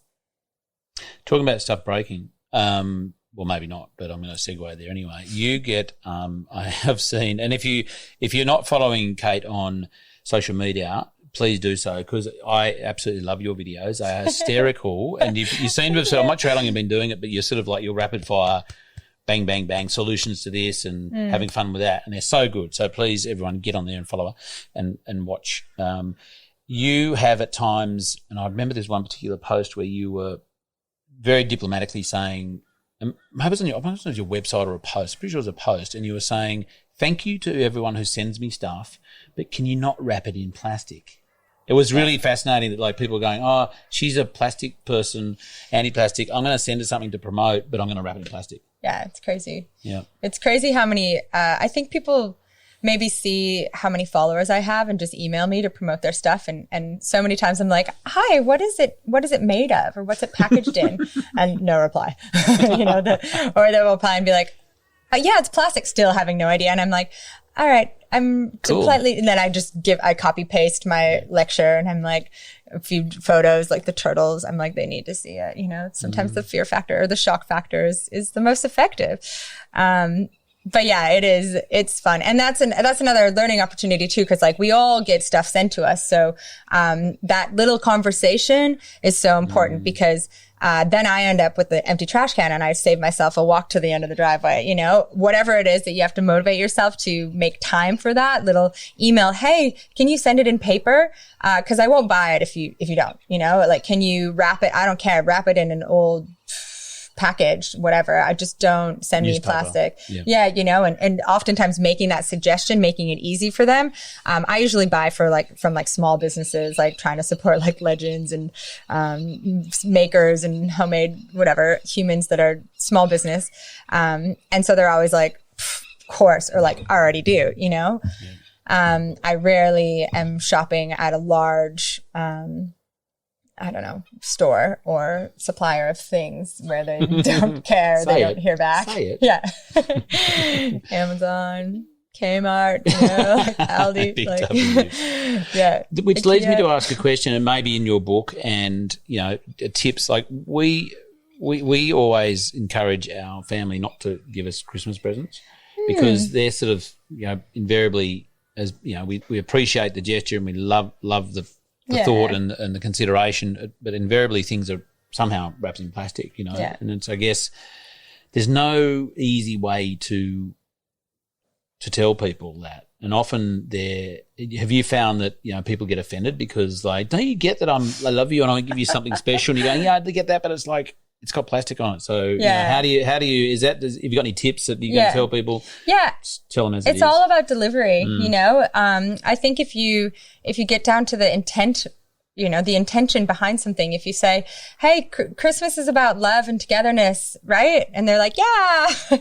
And it's like, and we want to be kind and generous and loving to each other. Yeah. Well, let's, do something together, we don't need gifts because we're trying to simplify or minimize stuff. We're trying to be more minimalistic or, like help them connect to the reason, whether it's Christmas or whether it's birthday or whether it's your children. I have a lot of friends that just get grandparents giving them stuff and they're like, oh my gosh, we don't need any more stuff, much less plastic stuff. So, if you acknowledge and say, look, I so appreciate the thought. It means the world to me that you care enough and that you think of us when you see this.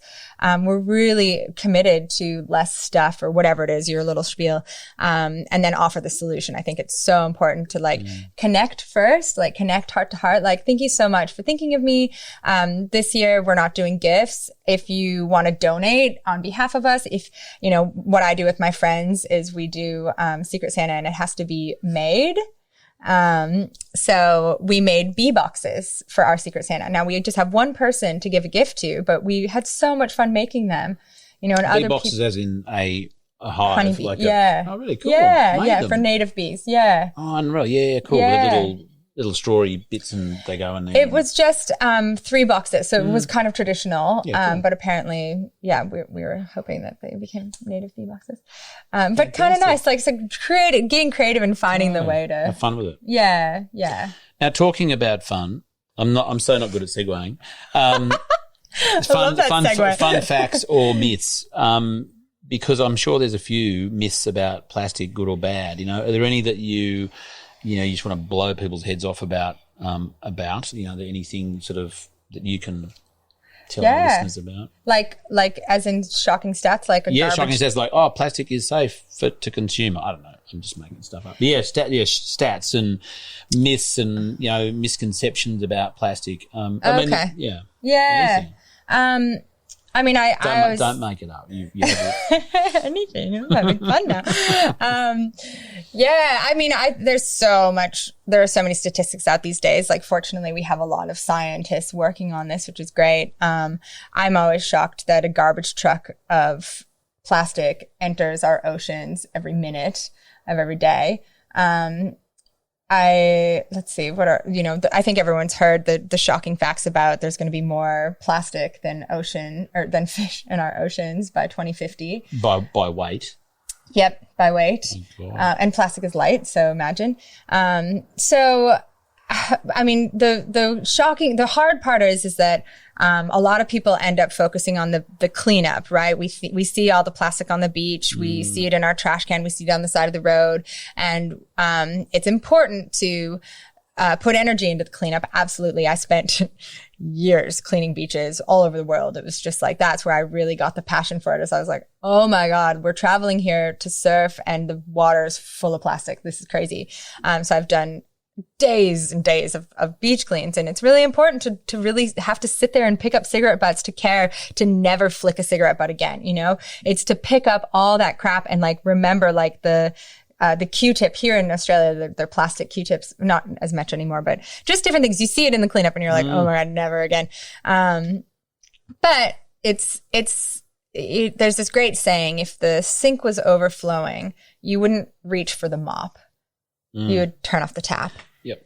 And that's what the plastic movement, that's what the climate movement, it's not focusing on the little beach clean, the plastic that's out in my yard. It's David and Goliath. It's going after big oil. It's going after big plastic. It's saying, how do we stop plastic production? Because they're seeing their grip on the fuel, on transportation, on fossil fuel, that their grip is slipping because there's so much climate awareness and hopefully finally some governments are taking strong action to reduce emissions through these transportations and fuel, whatever. Big oil's like, all right, plastic, we got to double down, triple down. They're actually going to triple their production in the next 10 years.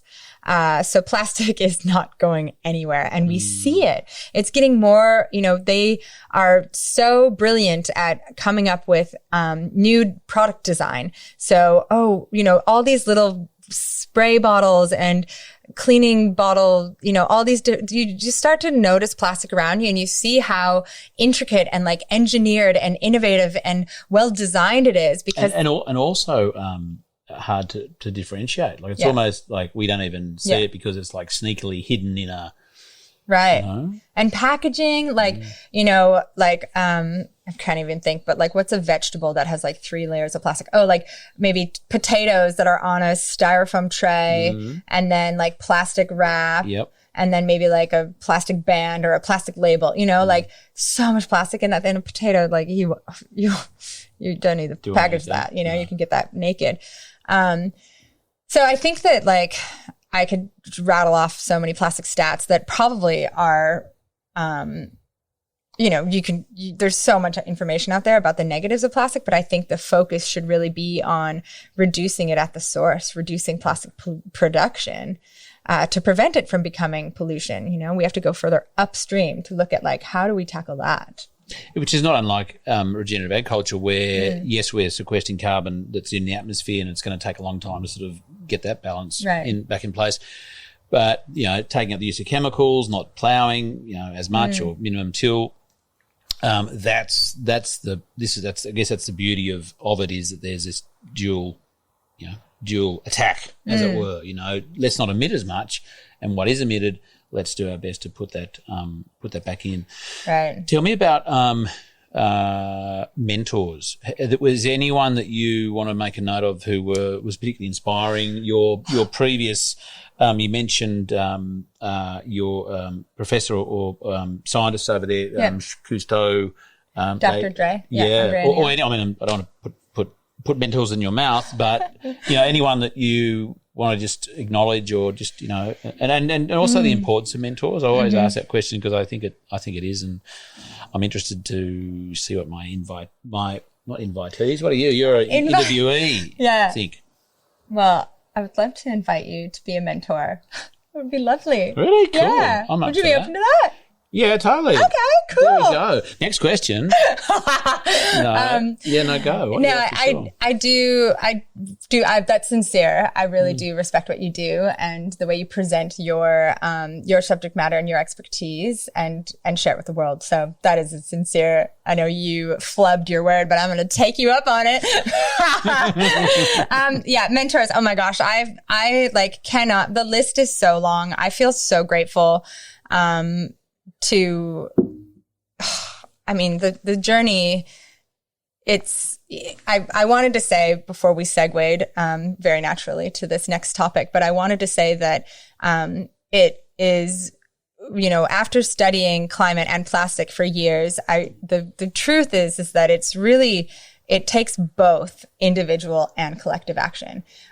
We as individuals have to do our best to eat local, shop small business, support our local economy, grow food if we can, compost our food scraps, use less plastic. We have to, as individuals, and then we also have to be a part of a community where we support those things as well. We support the farmers market. We are on a committee. We donate, we volunteer, we're on the policy change things, so there's a lot that we do individually and collectively. And on my journey as such a strong individual, independent, just going for this, oh my gosh, tunnel vision, just how do we stop this plastic thing? I absolutely it would be crazy to think I could do this alone. I've had so much support, so much beautiful insight. And, starting from back in the day, of course, Dr. Andrea O'Neill, she was incredible because she was pioneering the plastic pollution research.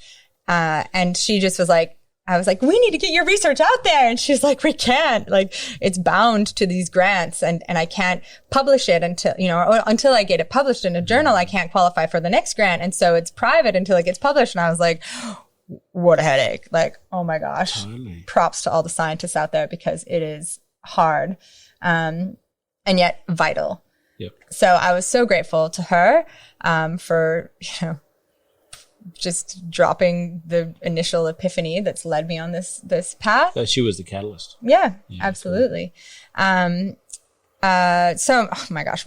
So Captain Charles Moore has been a beautiful, ocean grandpa. He discovered ocean grandpa. Yeah. He'd be okay with that. I think he'd be happy. He would love grandpa. that. Maybe is he a merman? He's such a merman. Okay, ocean grandpa merman captain. So he sailed from Hawaii to California and he discovered the Great Pacific Garbage Patch. No way. He was okay. He literally ran into it, did he? Yeah. That was an interesting thing. And this is another thing on my learning journey about being specific and clear because he discovered this garbage patch and everyone thought it was an island. And so he went on all these talk shows and they were tell us about the garbage island. Can you walk on it? And he was well, no, plastic, it's not a big trash pile at sea. It's dispersed. It's a soup. Yeah. It's the water column is just ugh. And so it's currents of just sort of fashion. It's just a spot where it's all settled. Yeah. So all over, the ocean currents kind of travel around and then there's places where they converge and they kind of form these whirlpool-like systems that are called gyres. And so there's big gyres in between all the continents. There's debated 5, 4, 6. But then there's smaller gyres too, just in between different land masses. So in these giant gyres, we have these larger accumulations of trash, of plastic from boats, from the rivers, from dumping, from however it's washed out to sea. And Captain Charles Moore discovered the first one. And but it was interesting because everyone thought it was an island. And he was no, it's a soup. And people kind of didn't care as much because they couldn't visualize it. We're so disconnected that it's I can't imagine what that is. But anyway, so So he discovered that and now he's got the Algalita Research Foundation and they do a lot of great stuff in California. Still do lots of ocean, adventures, expeditions, and they mentor a lot of kids. So there are a lot of the young plastic activists that go through their program. So I love Captain Charles Moore. Is there just on the kids and plastic activists, and I've never even heard that expression, so that's cool. Am I right in saying there's an Aussie guy who invented some picker-upper thing, a massive... the sea bin or the ocean cleanup? Don't know, maybe both. Tell us about both. I will. So the sea bin is positive, the ocean cleanup is not. I'll start with the positive because... No. Yes, is that here we go. Is that controversial? Totally. Okay, do it. All right, so the sea bin is started right in our own backyard in Byron Bay by Pete Ceglinski. He's a local. And he basically created... Good one, Pete. Yeah, go Pete. He started the trash can of the sea. So it's trash cans that you can install at your local marina, at your harbor, and you just set it in and it's at the water level and it kind of sucks stuff in that's floating on the surface. So it sucks all the trash in. And then you empty it once a week or once a day, depends on how much trash is in your harbor. So those are great. You should all get one for your local harbor. It's sea bin. Sea bin. Yeah, cool. Yep. So that's great. Does it run, just quickly, does it run on a motor or is it just gravity that's feeding it? Good question. I can't believe I don't know that. Maybe it's solar. I mean, I think it might be solar. It's effective, clearly, though. It's effective. Yeah, it's really great. And I think the body is actually made from recycled ocean plastics as well. So, they're killing it. But they do need support because they need you to invest in your local one. That's cool. Helpful. Yep. So that's great. Byron Council. Anyone from Byron Council listening to this? We need you to do a lot more, actually, Byron Council. If you could also ban plastics, we would love that. What about Ballina Council? Ballina Council could also ban plastics. What about Tweed Council? Tweed, yeah. Brisbane? Let's do it. Sydney? Yeah. Sydney should do it as well. Yeah, I think we've only got, New South Wales. Why stop it at town level? Let's go. We actually just had some legislation go through Parliament that was an opportunity to ban plastics at the federal level. It did not go over well. Parliament created a bill called the Waste and Recycling Bill, or Waste Reduction and Recycling Bill, and the Greens member, Senator Whish-Wilson. Do you know him? Legend. Yeah, no, I saw him on your website. Yeah. What's his name? He's got Senator... Peter Whish-Wilson. Peter Whish, is it? Yeah, he's in Tasmania. Yeah, the surfing senator. Yeah, that's right. Yeah, cool.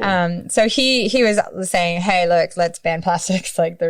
Canada just did it. The European Union did it. We need to, step up. And nope. And also included in that bill was so they were talking about waste reduction, and they were saying we need mandatory. Peter was saying, the surfing senator was saying, we need mandatory waste reduction targets. We need you to because in the bill that our government put forward, they were voluntary targets. So, hey, Coles and Woolworths, Is there any point in that? No, because they never stick to it. They never, in the history of anything, have they stuck to voluntary targets. We'd like to, but we really can't. We will. We totally will. We're going to do it. We're doing it. We don't need mandatory because we're doing it. We're already doing it. So it was compostable, recycled or recyclable packaging by 2025. How much is that to ask, you know? And they fought tooth and nail to make sure that it was voluntary. So, but definitely follow Peter Whish-Wilson. He's continuing to push that legislation forward. So we need to support that. So back to Seabin and then the other. So we love Seabin, Pete, love legend. Yep. The other one you mentioned. Yeah, the ocean cleanup. Blow out of the water. Dun, dun. Okay, and then I can segue to more of my mentors through this. I've already got it. You've done this before. So young boy, you guys would have all heard of Boy and Slat maybe. Well, sorry. Assumption.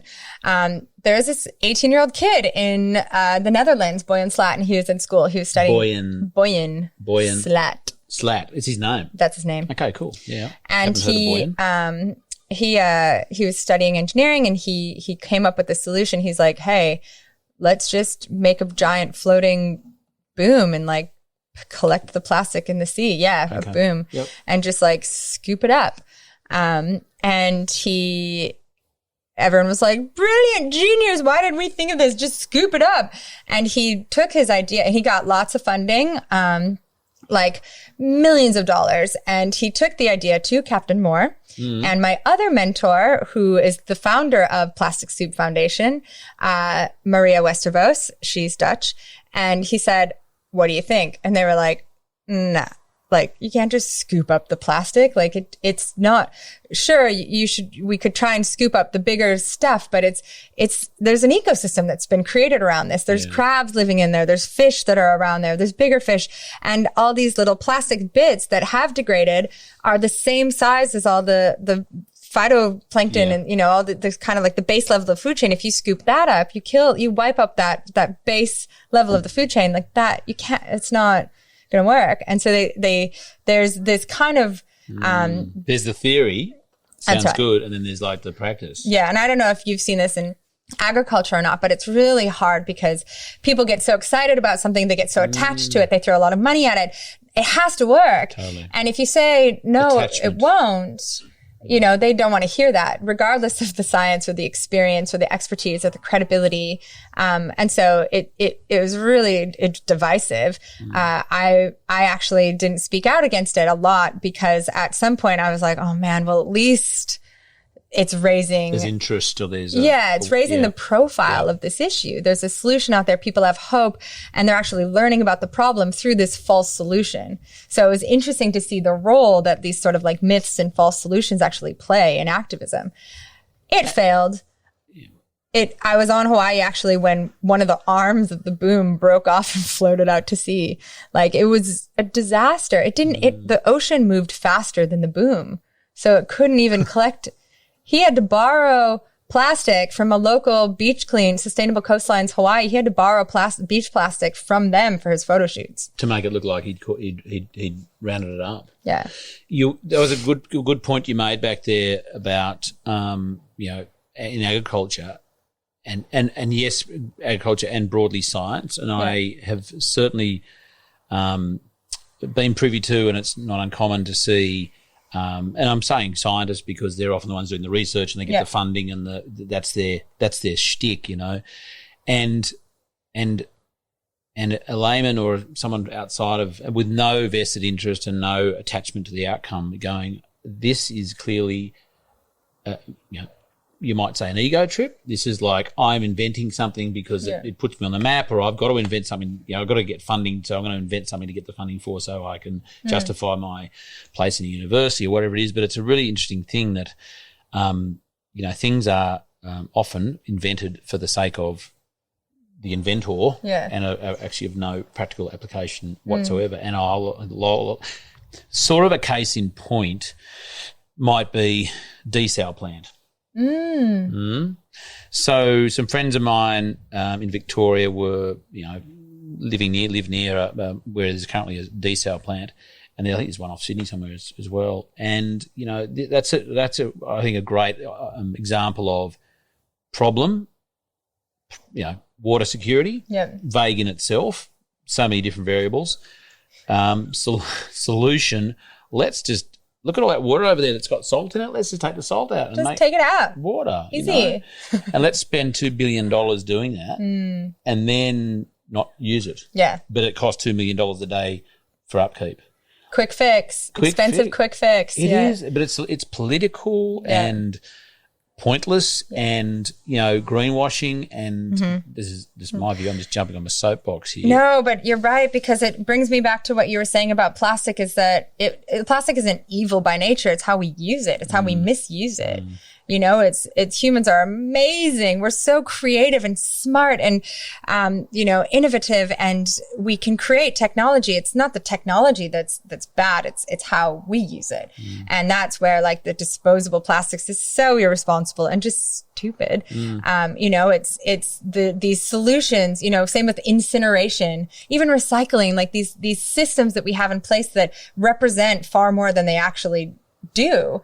Incineration is this like quick fix to the mounting plastic pollution. Domestic, we have them in Australia, they're on Hawaii, they're in Southeast Asia. There's the quick fix. It just makes a pile of trash disappear and then it's beautiful again, but it doesn't make it disappear. It burns it into this toxic ash, this dust that is irretrievable from the environment. It gets in the water, it gets in the air. Like it's 30 times more toxic than actual plastic. So there's so many examples of people that aren't necessarily the scientists or fully credible or well read about the issue and putting forward an idea and then getting funding because they're good at business or they're good at pitching or they're well connected.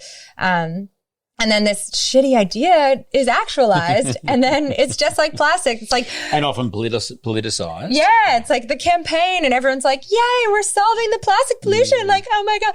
And it's good to feel the hope. It's good to feel that, but again, another one of my mentors, Helena Norberg-Hodge. It's all about localizing. Like instead of the global plastic cleanup, like solving the world problem. Like it's never going to be that easy. It's always going to be different for every beach, for every ecosystem, for every community. There's different, and it should be that way because then it's not just one person profiting off of the total global solution. It's like individual community working together, a few different minds and projects, it's really hard to stomach the quick fixes that just are such a waste of money and infrastructure and space and then end up, becoming often a problem in itself. Yeah. Like that, again, case in point, desal, it's like costing New South Wales ratepayers $2 million a day. It's not doing anything. There's all that material that is sitting out there, which didn't need to be pulled out of the ground or could have been used for something else, which is in itself now a wasted resource. You mentioned, I wrote a name down here, Helena. Yeah. So isn't it funny? I've seen her on a movie, on a doco recently. Economics of Happiness, her doco. No, I've seen her somewhere else. On Russell Brand's stuff. Oh, maybe was she on another doco somewhere? Economics of Happiness. She's been on a few things. She's fantastic. Yeah. So you've interviewed her. Yep. Yes, and her name came up 2 days ago. Is it funny you sort of don't connect things and suddenly they're everywhere like yellow cars or whatever the expression is. Yep. So why is she important to you? What is she doing? Let's tell everyone about the lovely work she's doing. Oh, she is an amazing human. Definitely check her out. Support her. World Localization Day is coming up. And I love her work because first of all, she's a beautiful person in my life. She holds Women's Circle, and so we get to meet regularly. And she up here? Yeah, she lives just in town. Right. Yep.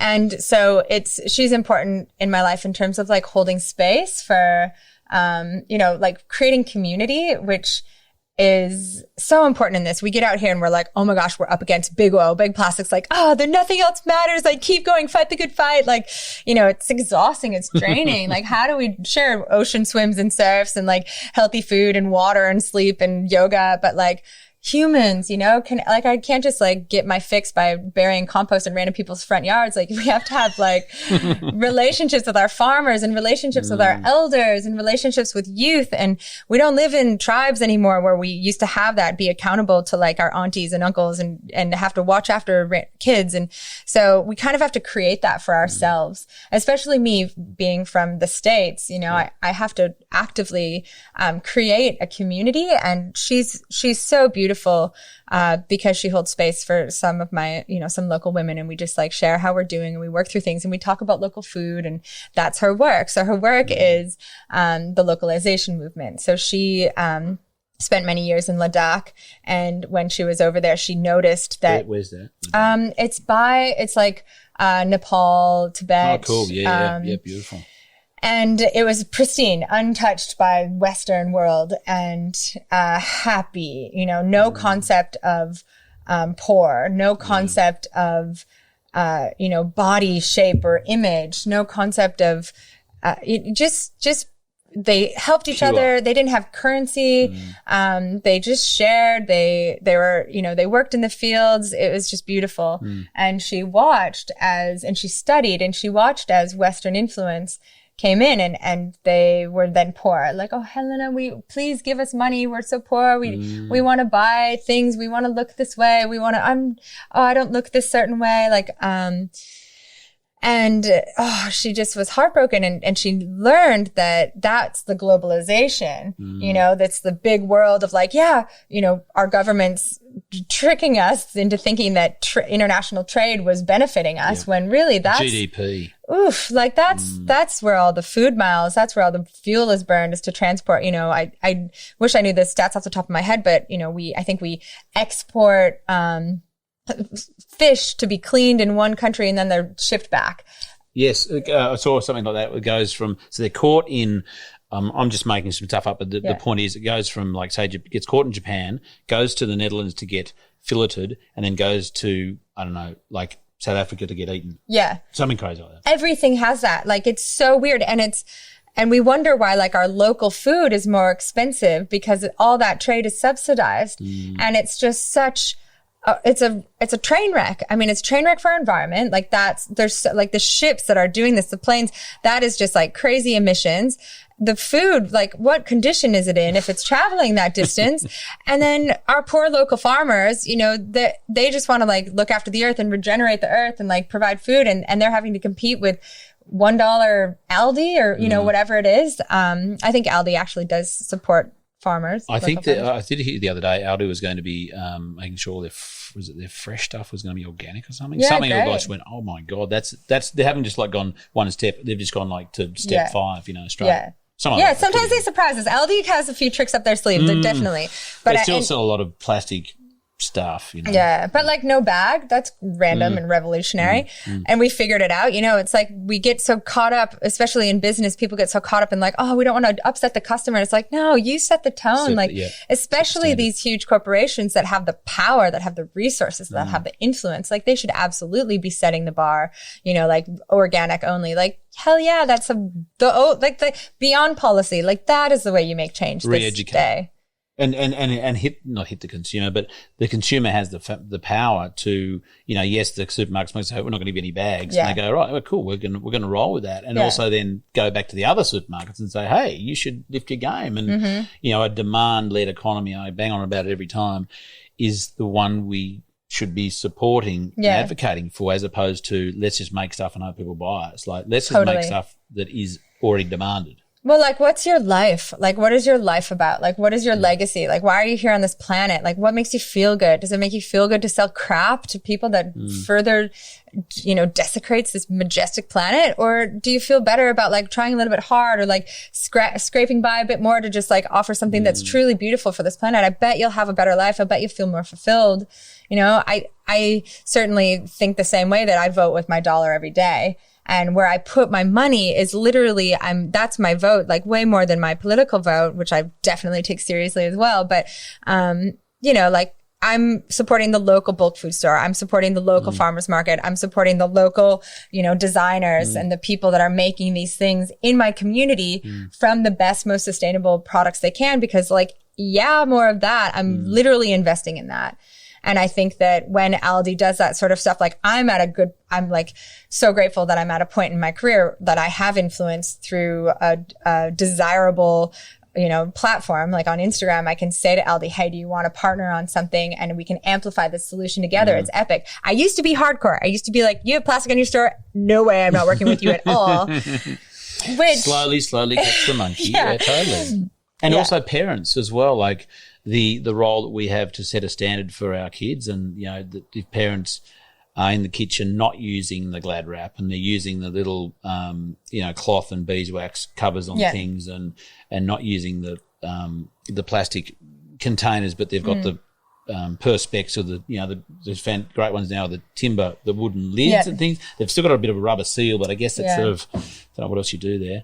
But there's steps, and that becoming normal in the household and the kitchen, I think is really important. And it's really is obtainable. It's not as though we've got to go, oh my God, it's going to change. No one's going to talk to me ever again. It's like, as you say, little it's cute steps. And trendy. And that's an opportunity. Like if, the Christmas conversation about stuff and gifts, like I know people in my life that like a present, you know? And so I'm not scared to get them their really cute, beautiful, you know, reusable mug or water bottle and, you know, slide in some hectic health stats, you know, like just, plastic leads to premature aging. Like just here's a cup, you know? Man boobs. Yeah, exactly. That's the shrinking penis one works well too. So, yeah. So I think that like, you know, investing in these things for our friends and family and our community, one of my favorite gifts to give is like I make my own deodorant or toothpaste and I give them a bamboo toothbrush or maybe 3, you know, and, you make bamboo toothbrushes? I personally do not. Yeah. I make toothpaste. You see, oh yeah.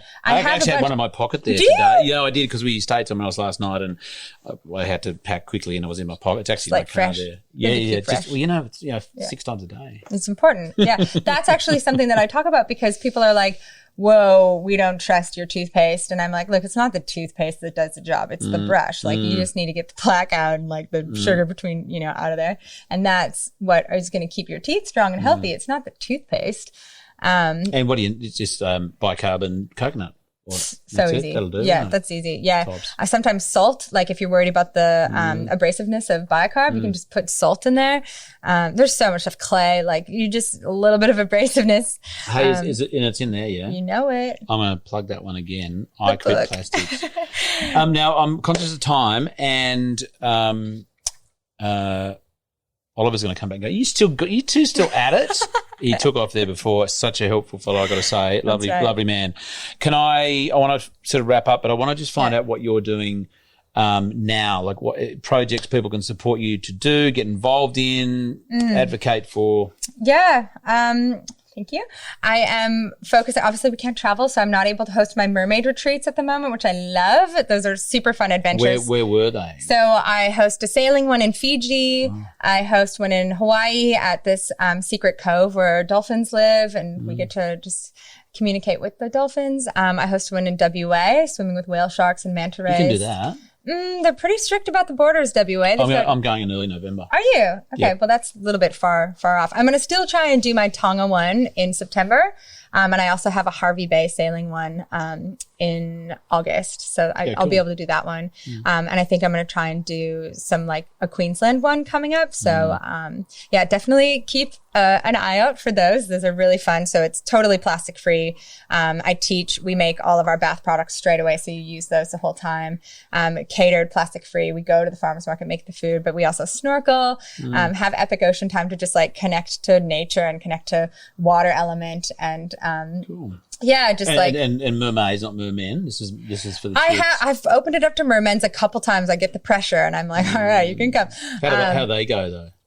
Beautiful. Like it's no difference. It's all just magic. Yeah, it's been, and we had one where we were on, up in Harvey Bay with the whales and, had music. So we played lots of music and sang and it was really gorgeous. Do you make like, beeswax, like back wax for the boys, the mermen? Is that like part of one of the things? Yeah, we just like wax just to be more like smooth in the water, you know, like it's a lot of drag, the back hair. So I don't have any, by the way. Yeah. It is everywhere, right? It is everywhere. Also. You got the beard balm and the back wax, so like sorted. Yeah, cool. So mermaid retreats. Yeah. I'm doing lots of mini courses. So I've got a lot of online courses, a lot of online education material. I'm just kind of like releasing those. And then I've been doing a little bit of like product collaboration. So trying to find solutions, like my favorite version of like a baby diaper, cloth diaper, or, different products that I wish people had more of, had access to, knew which one I endorsed. And so I'm finding those and I'm collaborating with them on a line or whatever. Product development? Cool. Yeah. So you should remove this or add that or think about that. Yeah. So I'm consulting on a lot of businesses, but then I'm also like, we're making a product together. And so keep an eye out for that. I've got a few on my website right now, which is iquitplastics.com, and all of the proceeds go towards me being able to work with nonprofits. So that's my real passion, is to work with Plastic Soup Foundation, is to work with Algalita, is to work with Plastic Free Byron, is to work with Boomerang Alliance, and to help elevate their campaigns, their efforts, their science, their research, their programs to be more accessible and have greater reach. So the book sales, you can buy this on the website. All of it just supports me to be able to help give them more eyes to their causes. Well, Kate, can I just thank you so much for, from a selfish point of view, sharing with me, because that's you've really opened my eyes. I mean, I have to say I've been conscientious, but I'm certainly I'm not perfect. Not that anyone's looking for that necessarily, but you've really inspired me literally to go home. You already did before I got here and in my car going, what's plastic in this car? So thank you personally, but also on behalf of our listeners, thank you for sharing so many wonderful things and for being you and for giving everyone the opportunity to contribute to the world in a meaningful way, and not just to the world in terms of, less plastic in waterways and so on, but I think really as importantly, and maybe more importantly, because if we're not whole ourselves and we're no good to anyone, is how we can, reduce the amount of plastic in our homes, going down our children's throats, literally on their skin. Just before I do wrap up, sunscreen. Yep. Views on sunscreen? Can make it. You can make it. What's in it? What can you do? So there's the chemical barrier and there's the physical barrier. Yeah. So a lot of the sprays, a lot of the sunscreens rely on the chemical barrier, which is really bad for our skin. It's estrogenic as well. Anything with bens, B and Z in the ingredient label is estrogenic. Yeah. So keep a lookout for that. And then there's the physical barrier, which is the surf zincs. It's the zinc oxide, which actually sits on top of your skin and prevents the sun rays from penetrating. And that's great. It also, it's mined, it's not like a leaf on your skin or something, but it's effective in terms of protecting our skin, and it's reef safe. So you can just mix zinc oxide with, coconut oil, beeswax, and maybe some cacao to have like a darker color of it. Tint. Yeah, a little tint. It's in there, yeah? It's in here. You can make it. So I've got like a thick one and like a rub-on. Is there anything not in there? No. It's all there. All the answers to all your questions. It's the TARDIS of quitting plastic because it's never ending. That's wonderful, because that's always something that I'm concerned of. I'm not a big fan of sunscreen, as you can probably tell. And I have a favorite brand. Yeah, cool. And I have a discount code. So Sun Butter, it's made by a dear friend, marine biologist. It's called Sun Butter Skincare. Cool. And if you use the word mermaid, when you check out, you get a discount. Unreal. Yeah. Is that made locally or elsewhere? So I met her in WA. Yeah. She was making it locally then. That's where I have one of my mermaid retreats. I met her underwater pretty much. And so she was making it there. And now with COVID, she's had to move back to Melbourne. So Sun Butter. Sun Butter. I'm so going to get some. I'm probably going to need a bucket load to get through all that. Kate, thank you so much. So enjoyed this one. I'm not sure whether it's nearly on the 2 hour mark. I'm not sure it's going to be a double header. I often split the 2 hours into two. Thank you so much. We'll be in touch. I want to reconnect. I want to chat to you some more. Well, yeah, mentor now. So thank you. Okay. I can give you homework then. Yeah, you can. Yeah. What should I do out there? I don't know. This is a blank canvas. It's fantastic. It's no, that's good. Well, we are doing a biodynamic workshop next week. Just up the road. Oh, no way. Binnaburra, 2 days, Thursday, Friday. Amazing. Get out of here. We're in Sunshine Coast. Not that it's going to matter. This is going to come out not tomorrow. Right. Cool. So we can't come, everybody. We've already done it. By the time you hear this, you'll be able to turn up to Kate's house and go, oh, my God, look at this food forest that's suddenly sprang out of nowhere. Right. We better wrap it up. So much fun. Thanks you so much for your time. It's been a pleasure. Thanks, Charlie. There you go, Kate Nelson. We had a very entertaining chat there I had a very entertaining chat there with Kate on the veranda of her little farm there just outside of Byron Bay. Lots of good stuff. Go to her website and check out exactly what she's doing and listen to her Mercast because it's unreal. Next week, we have the pleasure of releasing a double header. It's double header not because it's in two parts. It's with two people. It's Nina and Mitch Bray. They run a number of farms.